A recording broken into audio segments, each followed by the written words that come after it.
All right, so our job is to find the delta, find the largest delta that works so that if my x's are in this range, then my y's will be in this range. So let's pick out the information. So I can see from here that a must be 3.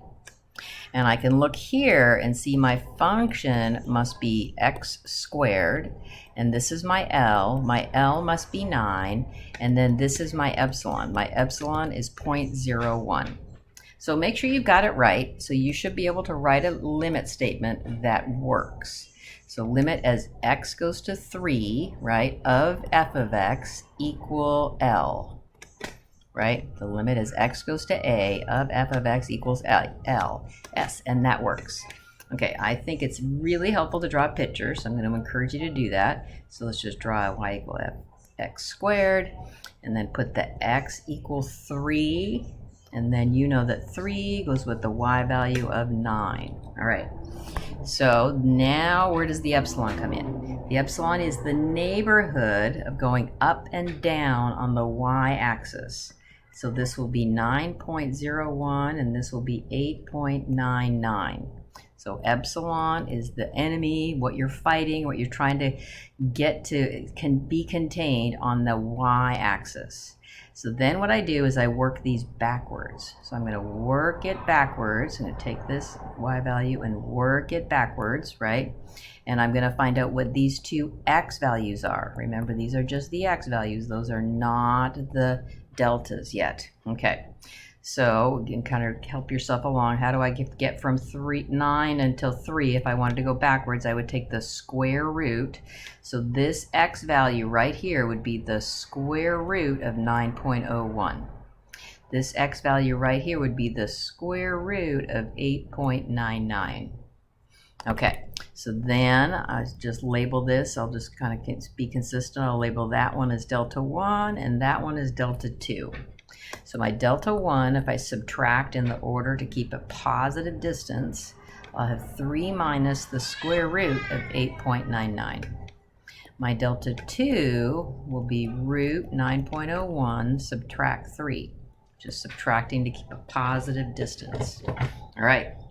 So now it's time for me to do the subtraction. Turn the calculator on. Minus 8.99 gives me, okay, so this gives me 0.0016671. Okay, and if I take the other 9.01, subtract 3. Again, you're going to need to make sure you get several decimal places, right? 6662. Okay, so what do we do now? We want to make sure we choose the smaller of the two deltas so that I stay in the range. So this is the smaller of the two numbers, right? This delta 2. Doesn't look like it by my picture, but it is. So this one here is the smaller of the two. So if I go this much in this direction and this much in this direction, for sure I stay in the epsilon range.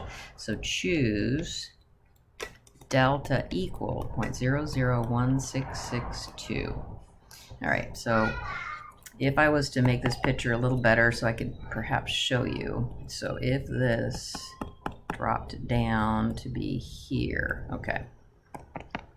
So let me just try to give you understanding. So if I move this is my delta 2, right? If I move this much in this direction, then for sure I stay in my epsilon range. If I jump on the function, right? That's where I'm doing. I'm jumping on the function. For sure I stay in the epsilon range. But this distance is bigger than this distance. So if I moved all the way over here, I would get this x value, and that would be outside the range. So that's why you always want to choose the smaller of the two deltas to be the one you choose.